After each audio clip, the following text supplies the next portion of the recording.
हिंदी उपन्यास UGC net JRF Hindi साहित्य इकाई 6।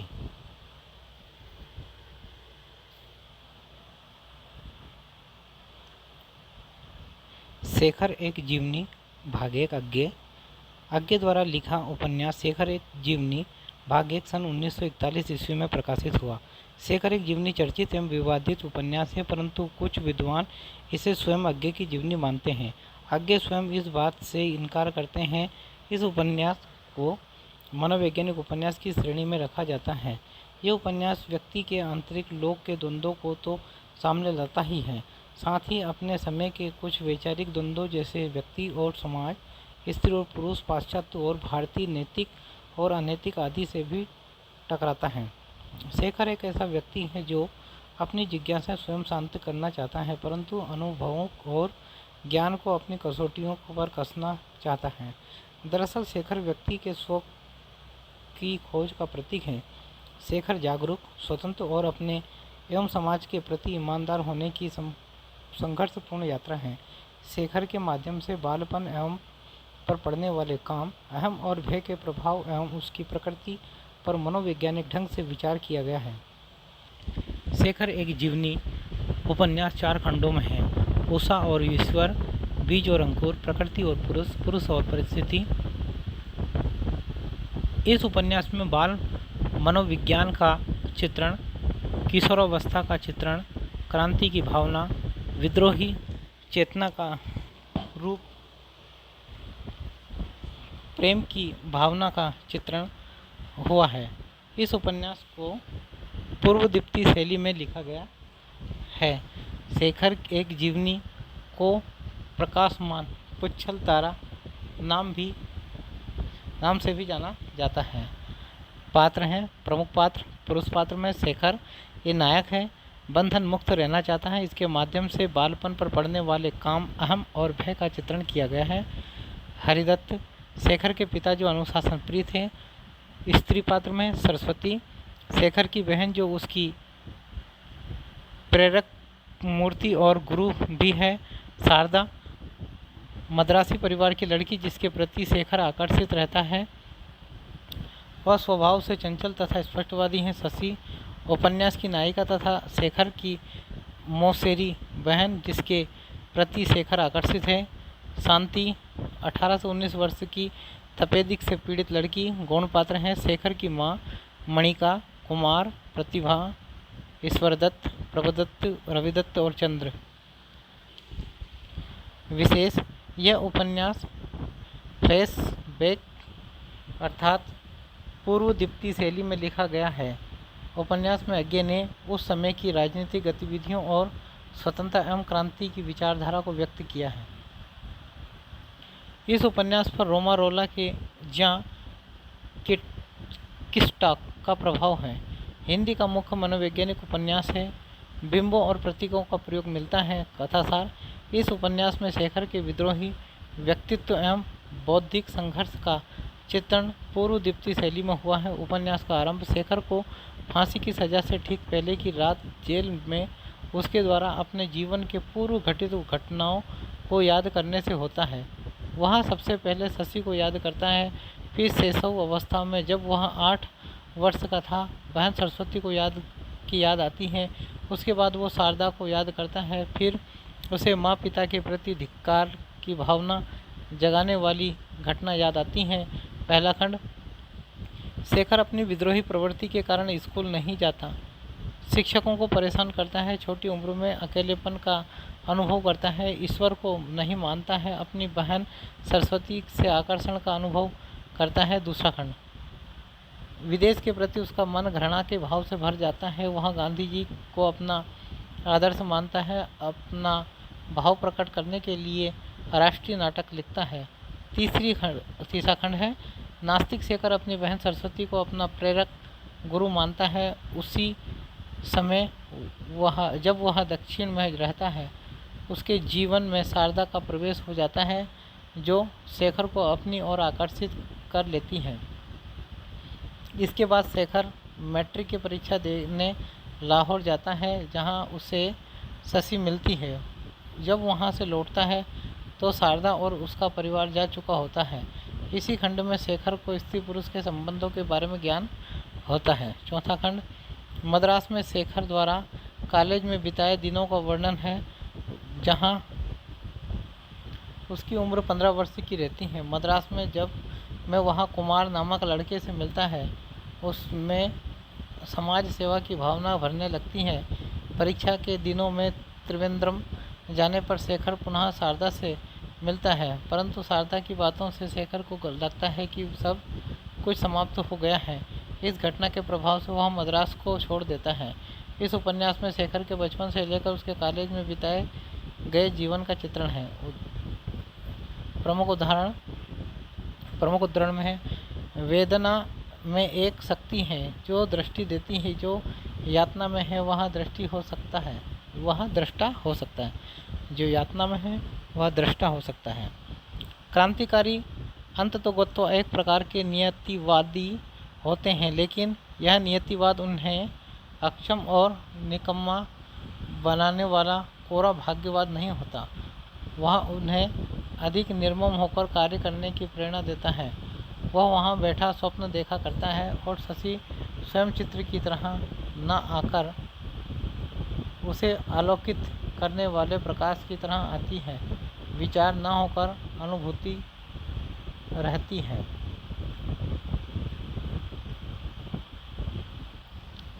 अच्छा होता कि मैं कुत्ता होता, चूहा होता, दुर्गंधमय क्रीड़ाक्रमी होता, बनिस्बत इसके कि मैं वैसा आदमी होता जिसका विश्वास नहीं है। मुझे विश्वास है कि विद्रोही बनते नहीं, उत्पन्न होते हैं। विद्रोह बुद्धि परिस्थितियों से, संघर्ष की सामर्थ्य से, जीवन की क्रियाओं से, परिस्थितियों के घात प्रतिघात से नहीं निर्मित होती। वह आत्मा का कृत्रिम परिवेष्टन नहीं है, उसका अभिन्नतम अंग है। विद्रोही हृदय की एक विशेषता है कि वह अपने विकास में फैलते हुए नूतनतम विचारों को अपनाकर भी विद्रोही रह जाता है, क्योंकि वह अपने काल में अग्रणी लोगों से भी आगे ही रहता है। इसलिए तो प्रतिक्रियावादी जर्मनी में उत्पन्न होकर और पलकर भी आइंस्टाइन विद्रोही है, और संसार की सबसे विराट, सबसे अधिक आग्नेय घोरतम युग प्रवर्तक रूसी क्रांति की गोद में पलकर भी स्टालिन विद्रोही नहीं हो पाया।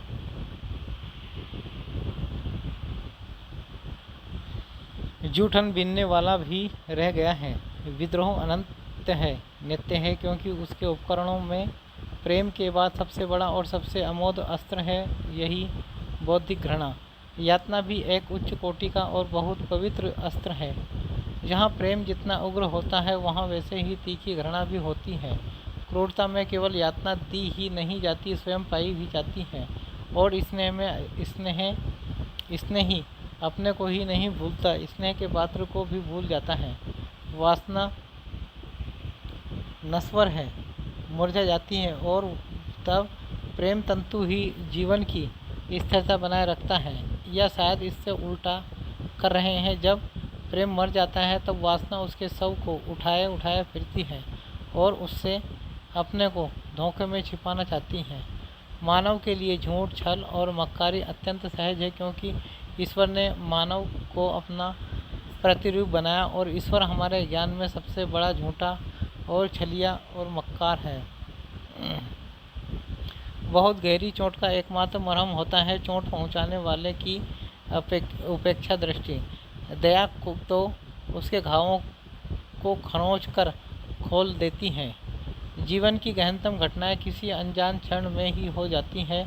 घोर पीड़ा का उद्भव सदा ही रहस्यपूर्ण होता है। उसकी अनुभूति स्पष्ट होती है, किंतु उसका अंकुर कब, कहाँ के कैसे फूटा यह पता नहीं चलता, क्योंकि इसके लिए हम उस समय चौकन्ने नहीं होते। कहते हैं कि मानव अपने बंधन आप बनाता है, पर जो बंधन उत्पत्ति के समय से ही उसके पैरों में पड़े होते हैं और जिनके काटने भर में अनेक के जीवन बीत जाते हैं, उनका उत्तरदायी कौन है?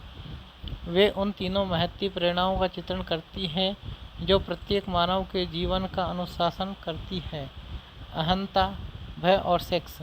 डर के बिना समाज का अस्तित्व नहीं ठहर सकता। जो नियमों से नहीं चलते किंतु नियमों की मूल प्रेरणा को समझकर अपना नियम स्वयं बनाते हैं, जीवन तो उन्हीं का है।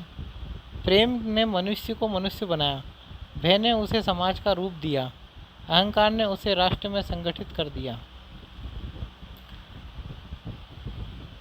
संसार का आदर्श व्यक्ति व्यक्ति नहीं है, एक टाइप है, और संसार चाहता है कि सर्वप्रथम अवसर पर ही प्रत्येक व्यक्ति को ठोक पीट कर उसका व्यक्तित्व कुचल कर उसे उस टाइप में सम्मिलित कर दिया जाए, उसे मूल रचना न रहने देकर एक प्रतिलिपि मात्र बना दिया जाए।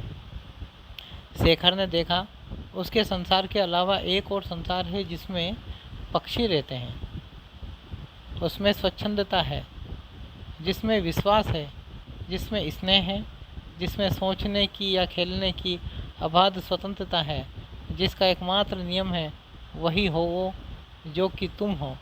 और वह संसार उसके लिए एक स्वर्ग, एक अत्यंत वांछित स्वप्न हो गया। उसकी कुल यंत्रणाओं से उन्मुक्ति का द्वार, उसके अकेलेपन में उसका सहारा। वहाँ है केवल दैन्य संपूर्ण दासत्व। वहाँ माता पिता अपने बच्चों को बोध कराते हैं, अवज्ञा के लिए नहीं, स्वीकृति के लिए झुकना सिखाते हैं, अधिमान से नहीं, दाम्पत्य भाव से। आत्माएं संबंध में इस तरह जकड़ी गई है कि वे स्वयं नहीं जानते वे किस श्रृंखला में बंधे और स्वयं उसकी कड़ियाँ पक्की करने में सहायक होते हैं। लोहा या सोना भी एक चोट से नहीं बनता, उस पर कई चोटें होती हैं, चोट पर चोट, चोट पर चोट। वैसे ही शिक्षण है, एक या दो चोट में नहीं हो जाता, असंख्य चोटें होती हैं, किंतु उसमें इतना विभेद नहीं होता। वे एक ही चोट की पुनरावृत्ति मात्र होती हैं। इसलिए नहीं डरते कि मरना बहुत खराब होता है, इसलिए डरते हैं कि जीना अच्छा लगता है। सरस्वती शेखर से। हम लोग काल का मापन निष्प्राण घड़ियों से करते हैं। कितने मूर्ख हैं हम। क्षण में ही जो युग युग बीत जाते हैं और युगों तक जो क्षण वैसा ही बना रहता है, उसको अनुभव से मापने की सामर्थ्य क्या घड़ियों में है? उसकी इस अवर्णनीय सुंदरता ने विशेषणहीन रात्रिता ने यह प्रमाणित कर दिया है कि ईश्वर नहीं है, क्योंकि भूख और लड़ाई बनाने वाला कौन सा ऐसा ईश्वर हो सकता है जो इतनी सुंदरता बना सके। लेकिन वह कहना तो वही हुआ कि ईश्वर वही है जिसके बारे में हम निश्चयपूर्वक कह सकें वह नहीं है। उसने देखा, समझ लिया कि कोई किसी का नहीं है, यानी इतना नहीं है कि उसका स्वामी, निर्देशक, भाग्य विधायक बन सके। कोई ऐसा नहीं है जिस पर निर्भर किया जा सके, जैसे प्रत्येक बात में पूर्ण अचूक माना जा सके। यदि किसी का कोई है तो उसकी अपनी बुद्धि। मनुष्य को उसी के सहारे चलना है, उसी के सहारे जीना है। ऐसे स्थान अवश्य हैं जहाँ बुद्धि जवाब दे देती है, लेकिन इसमें वहाँ ईमानदारी है जो बात नहीं जानती वहाँ पर चुप रहती हैं, गलत उत्तर नहीं देती। स्कूलों में टाइप बनते हैं, वह बना व्यक्ति, और जब कोई आहत होकर शक्की होता है तब संसार में शक से मुक्त कुछ नहीं रह जाता। बड़ा होकर शेखर उनसे कहा करता था, देखिए, मानव स्वभाव विश्वासी तो है ही, और वह विश्वासी है तब पक्षपात लेकर चलता ही है, प्रिजुडिस्ड होता ही है। शेखर पिता से। जीवन वैचित्र का दूसरा नाम है, जिसके जीवन एकरूपता के बोझ से कुचले जाकर नष्ट हो गए हैं। उनके जीवन में भी इतनी घटनाएं हुई होगी कि एक सुंदर उपन्यास बन सके।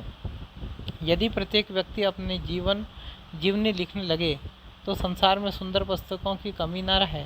लेकिन तब जब हरेक को लिखना आता हो। मेरे व्यक्तिगत जीवन में मानव के समष्टिगत जीवन का भी इतना अंश है कि समष्टि उसे समझ सके और उसमें अपने जीवन की एक झलक पा सके। मेरे जीवन में भी व्यक्ति और टाइप का वहाँ अविश्लेष्य गोल है जिसके बिना कला नहीं है और जिसके बिना फलता उपन्यास नहीं है। मैं केवल एक बोझ लेकर ऊपर से उतारना चाहता हूँ। मैं अपना जीवन किसी को देना नहीं चाहता हूँ। मैं अपना जीवन किसी को देना नहीं चाहता, स्वयं पाना चाहता हूँ, क्योंकि मुझे अब उसे वैसा देना है जैसे देकर वह फिर मुझे मिलेगा नहीं, बिल्कुल पूर्णतया नष्ट हो जाएगा, कुछ नहीं रहेगा। यह अब शेखर नहीं है, यह मैं हूँ, कलाकार बनने का इच्छुक कवि यश प्रार्थी शेखर समाप्त हो गया है। अब वहाँ बचा है जो मैं हूँ, जो फांसी चढ़ेगा, जो मैं है, जिसे मैं कहता हूँ और कहकर अर्थ नहीं समझता कि मैं क्या हूँ। करोड़ों वर्षों से मानव की एक ही चेष्टा रही है कि या तो सुख पाले या उसकी कामना को खो दे, और इन दोनों में ही वह असफल रहा है। यूँ कहना चाहिए, माँ की ओर आकर्षित पुत्र और पिता की ओर आकर्षित कन्या साधारणता की ओर, सामान्यता की ओर जाते हैं, और पिता की ओर आकृष्ट पुत्र माता की ओर आकृष्ट कन्या असाधारण होते हैं। पहली श्रेणी में मिलेंगे सीधे साधे शांत आदमी, सामान्य स्त्रियां जिसमें कोई खास बुराई नहीं है, जो साधारणतः प्रसन्न और संतुष्ट हैं, जो जीते हैं, रहते हैं और मर जाते हैं। दूसरी में मिलेंगे प्रतिभावान लेखक और कवि, देश और संसार को बदल देने वाले सुधारक, क्रांतिकारी, डाकू, जुआरी, पतित से पतित, मानवता के प्रेत, अच्छे या बुरे उनके लिए साधारणता नहीं है। वे सुलग नहीं सकते, फट हो सकते हैं। अच्छे और बुरे का निर्णायक कौन है? लेकिन मुझे लगता है मृत्यु एक ऑपरेशन है, जैसे दांत उखड़वा देना, कुर्सी पर बैठना पड़ना, और डॉक्टर एक झटका देता है, एक तीखा दर्द देते होता है और फिर शांति मिलती है, छुटकारा हो जाता है। मृत्यु भी वैसी ही है। शायद मृत्यु का ज्ञान और जीवन की कामना एक ही चीज़ है। जीवन प्यारा ही है या नहीं, इसकी कसौटी यही है कि उसे बिना खेद के लुटा दिया जाए, क्योंकि विराट प्रेम मौन ही हो सकता है। जो अपना प्यार कर सकते हैं उनका प्यार ओछा है। नीम का स्वाद कटु है, गंध मधुर, ऐसा ही प्रेम है जिसका रंग सुंदर है और स्पर्श कठोर। विश्वास बच्चों की चीज़ है, दिखावट और सच्चाई में भेद करना यह बड़ों का अधिकार है। शेखर नास्तिक है और मूर्ति पूजक है, और सरस्वती ही वह उपास्य मूर्ति है। उपासना जब हद कर तक पहुँचती है तो उपास्य ठीक उतना ही मानवीय होता है जितना कि उपासक, बल्कि उपासक के लिए तो वह उसी का एक प्रक्षेपण मात्र रह जाता है, जो उसके भीतर न होकर बिल्कुल घटनावश उसके सामने हो गया है, और इस सामने होने में जाने कैसे अप्रत्य हो गया है, जैसे शीशे में अपना प्रतिबिंब, पर साथ ही विस्तीर्ण और आबाद भी हो गया है। मानवता कुछ चाहती है लेकिन जानती नहीं कि क्या, और उसे जानने की खोज में अनेक रास्तों पर एक साथ ही भटक रही है। मानो सारी मानवता अपने जीवन की गति में किसी दीर्घ वहाँ संधि पर खड़ी है और सामने और अपने से उलझ रही है। उसका यौवन, उसके कृतित्व के दिन अभी आगे हैं। विवश क्रोध की चरम सीमा एक आदर मांगने वाली चीज़ है। स्त्री प्रकृति का एक निगुण तत्व, उसकी अत्यंत सुलभ एवं बाहरी वैपरीत्य, जिसमें उसका सौंदर्य और उसकी सामंजस्यता छिपी हुई है। नास्तिक जब विश्वास करने पर आता है तो बड़े बड़े पंडित उसके आगे नहीं टिक सकते। उसकी अंधविश्वास की सर्वग्राहिणी लहर के आगे संदेह की कंदराएं, बुद्धि के पहाड़ सब समतल हो जाते हैं और डूब जाते हैं। प्रेम की और त्याग की विरोधावली बहुतों ने गाई है। घृणा और वासना की प्रशंसा कभी किसी ने नहीं की। रोमारोला का यह वाक्य पढ़ा कि सत्य उनके लिए है जिनमें उसे सह लेने की शक्ति है। आप अंधकार दूर करना चाहें तो यही कर सकते हैं कि रोशनी जला दें। यह नहीं कर सकते कि अंधकार का अंधियारापन मिटा दें। शेखर राघवन। अज्ञात शून्य से बचने का आयोजन वैसा ही है जैसा छाया से लठेती करना। शेखर सदाशिव। संशय मानव का अधिकार है, लेकिन अगर वह उदारता नहीं पैदा करता तो वह मानव का शाप है। उसने कई बार देखा था। आप राष्ट्र के नाम पर लोगों को बुलाइए, कोई नहीं आएगा, लेकिन राष्ट्रीय झंडा लेकर चलिए तो बहुत लोग नीचे आ खड़े होंगे और अपने कोट के कॉलर में तिरंगा बिल्ला भी लगा लेंगे। हमारे आदर्श डर की भीत पर कायम है। हमारे विशाल भवनों की नींव खोखली है और जैसे ही शास्त्र भी कहते हैं, हमारे देवताओं के पैर भूमि पर नहीं टिकते हैं। समाज की सड़ती हड्डियों को भड़कीले लाल रेशम में लपेटकर हम कहते हैं, देखो हमारा युवक समुदाय। सौंदर्य कुछ नहीं है अगर वहाँ शक्ति नहीं है, प्रेरणा नहीं है। वह उसे समुद्र ने सिखा दिया था। उस आदि गुरु, आदि सत्य, आदि शिव, आदि सुंदर समुद्र ने सौंदर्य वही है जहाँ संग्राम है और उसे वही देख सकता है जिसके भीतर शक्ति है।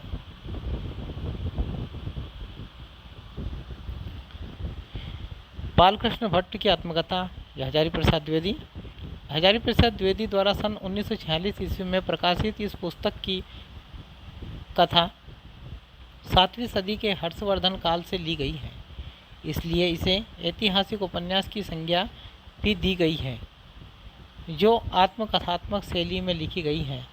उपन्यास की शुरुआत में मालूम होता है कि ऑस्ट्रिया की एक वृद्ध महिला मिस कैथरीन से प्राप्त पांडुलिपि को आधार बनाकर व्योम के शास्त्री हजारी जी का छद्म नाम ने यह उपन्यास लिखा है। लेकिन उपन्यास के अंत में पता चलता है कि मिस कैथरीन एक काल्पनिक किरदार है और असलियत में उन्हें कोई पुस्तक प्राप्त नहीं हुई थी। वास्तव में यह उपन्यास ही इतिहास और कल्पना की बुनावट से लिखा गया है। बाणभट्ट की आत्मकथा ऐतिहासिक पृष्ठभूमि पर लिखा गया उपन्यास है। उपन्यास में 7वीं सदी के हर्षकालीन राजनीतिक स्थितियों एवं अराजकताओं का वर्णन हुआ। इस उपन्यास के कथानक में इतिहास की पृष्ठभूमि ली गई है। शेष सब कुछ कल्पना के आधार पर गढ़ा गया है। यह उपन्यास हर्षचरित नामक संस्कृत ग्रंथ को उपजीव्य बनाकर लिखा गया है। पात्र हैं। मुख्य पात्र बाणभट्ट हर्षवर्धन का राजपंडित, नियतिवादी, सभ्यशिष्ट एवं मृदुभाषी है।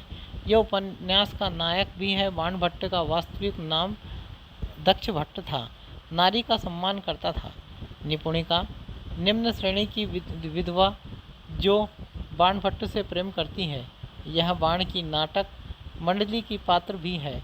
बाद में पान की दुकान चलाती हैं।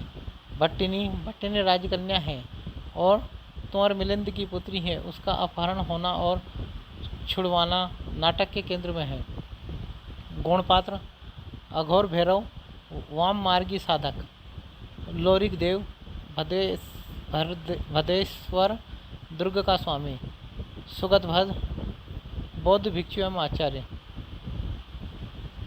महामाया ग्रह वर्मा की रानी, सुचरिता उपकथा की नायिका, अन्य हर्षवर्धन, कृष्णवर्धन, विग्रह वर्मा, तुंवर मिलिंद, राजर्षि। कथासार प्रस्तुत उपन्यास में ऐतिहासिक पात्रों के साथ साथ काल्पनिक पात्र भी हैं। यह उपन्यास राजा हर्षवर्धन के दरबारी कवि बाणभट्ट के जीवन पर आधारित है। बाणभट्टी की आत्मकथा हर्षकालीन सभ्यता एवं संस्कृति का जीवन दस्तावेज है। संपूर्ण उपन्यास 20 उच्चवासों में विभक्त है। उपन्यास का उद्देश्य बाणभट्ट एवं हर्षवर्धन कालीन युग को संदर्भों सामाजिक, राजनीतिक, धार्मिक, आर्थिक एवं सांस्कृतिक के साथ चित्रित व वर्णित करता है। उपन्यास में नारी चेतना का भी सुंदर आख्यान है। इसमें उदात्त प्रेम का वर्णन हुआ है। बाणभट्ट स्वयं स्त्रियों के प्रति गहरा सम्मान रखता है। वास्तव में बाणभट्ट के द्वारा हम हजारी प्रसाद द्विवेदी के स्त्री संबंधी विचारों को भी समझते हैं। निडनिया निपुणिका को उज्जैनी नाटक मंडली में भर्ती करने के पश्चात भट्ट सोचता है कि साधारणतः जिन स्त्रियों को चंचल और कुलभ्रष्ट माना जाता है उनमें एक देवी शक्ति भी होती है। यह बात लोग भूल जाते हैं, मैं नहीं भूलता। मैं स्त्री शरीर को देव मंदिर के समान पवित्र मानता हूँ। हर्षवर्धन के समय ब्राह्मण और बौद्ध धर्मों में के टकराव को भी उपन्यास का हिस्सा बनाया गया है। हर्षवर्धन बौद्ध था, लेकिन वहाँ ब्राह्मणों को भी राज्य में संरक्षण देता था और समन्वय का हिमायती था। सन 1946 ईस्वी में लिखा यह उपन्यास शायद स्वतंत्र भारत की और इसी समन्वय की आशा से देख रहा था। उपन्यास मानव धर्म को सबसे बड़ा धर्म बताता है। एक प्रसंग आता है कि जब बाणभट्ट को नदी पार करते समय वराह की मूर्ति और भट्टिनी में से किसी एक को बचाना होता है तो वह भट्टिनी को बचाता है। रमेश कुंतल मेघ ने भौगोलिक मात्राओं को आधार बनाकर उपन्यास के कथानक को 5 खंडों में बांटा है। पहला चरण स्थानीश्वर में बाणभट्ट और निपुणिका की भेंट होती है, जहां निपुणिका बाणभट्ट से कहती है कि छोटे राजकुल में भट्टिनी बंदिनी है, वहां से उसे किसी तरह निकालना होगा। इसके बाद बाण स्त्री वेश में जाकर उसे छुड़ा ले आता है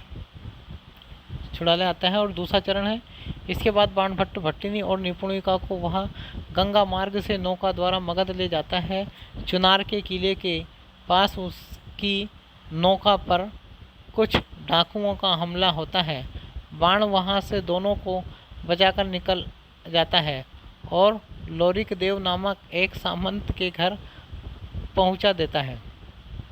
तीसरा चरण उन्हें वहीं छोड़कर वह हर्ष के दरबार में आता है और अपनी प्रजा के बल पर वहां राज कवि नियुक्त होता है। बाद में बाण द्वारा भट्टिनी को स्थानीश्वर आमंत्रित करना एवं भट्टिनी का स्वतंत्र स्त्री की तरह रहना पाया जाता है। चौथा चरण यह चरण भट्टिनी के महत्व को प्रतिपादित करता है। वह आमंत्रित ही की रक्षिता शक्ति है, उसी के कारण भारतवर्ष की रक्षा हो सकती है।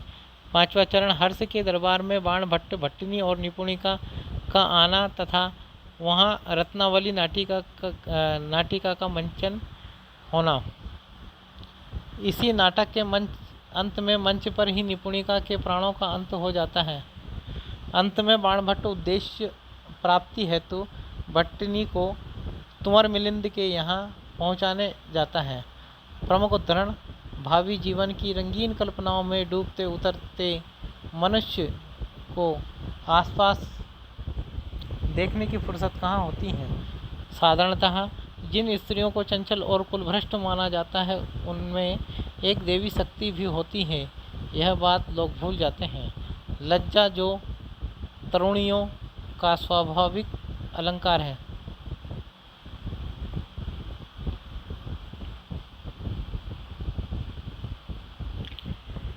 चिंता में निमग्न मनुष्य अंधा होता है, बुद्धिमान की नीति मौन होती। बाणभट्ट उपयुक्त सभी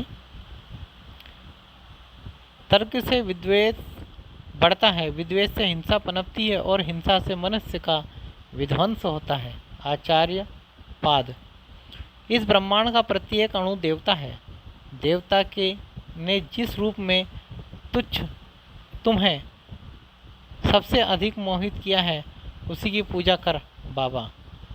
जब तक तुम पुरुष और स्त्री का भेद नहीं भूल जाते तब तक तुम अधूरे हो, अपूर्ण हो, आसक्त हो। बाबा। पुरुष निसंग है, स्त्री आसक्त। पुरुष निर्द्वंद है, स्त्री द्वंद्वोन्मुखी। पुरुष मुक्त है, स्त्री बद्ध। पुरुष स्त्री को शक्ति समझकर ही पूर्ण हो सकता है, पर स्त्री स्त्री को शक्ति समझकर अधूरी रह जाती है। महामाया। स्त्री प्रकृति है, वत्स उसकी सफलता पुरुष को बांधने में है, किंतु सार्थकता पुरुष की मुक्ति में है। महामाया। डरना किसी से भी नहीं, गुरु से भी नहीं, मंत्र से भी नहीं, लोक से भी नहीं, वेद से भी नहीं। अघोर भैरव। मानव देह केवल दंड भोगने के लिए नहीं बनी है। आर्य सुचरिता। धर्म की रक्षा अनुनय विनय से नहीं होती, शास्त्र वाक्यों की संगति लगने से नहीं होती, वह होती है अपने को मिटा देने से। मृत्यु का भय माया है। महामाया। स्त्री के दुख इतने गंभीर होते हैं कि उसके शब्द उसका दशमांश भी नहीं बता सकते। बाणभट्ट। दुख तो केवल मन का विकल्प ही है। मनुष्य तो नीचे से ऊपर तक केवल परमानंद रूप है। योगी। प्रेम एक और अविभाज्य है, उसे केवल ईर्ष्या और असूया ही विभाजित करके छोटा कर देते हैं। निपुणिका। दुनिया केवल प्रस्तर प्रतिमाओं पर जान देती है। चारुस्मिता। अपने ही निशेष भाव से देना ही वशीकरण है। निपुणिका। मैं स्त्री शरीर को देव मंदिर के समान पवित्र मानता हूँ। बाणभट्ट।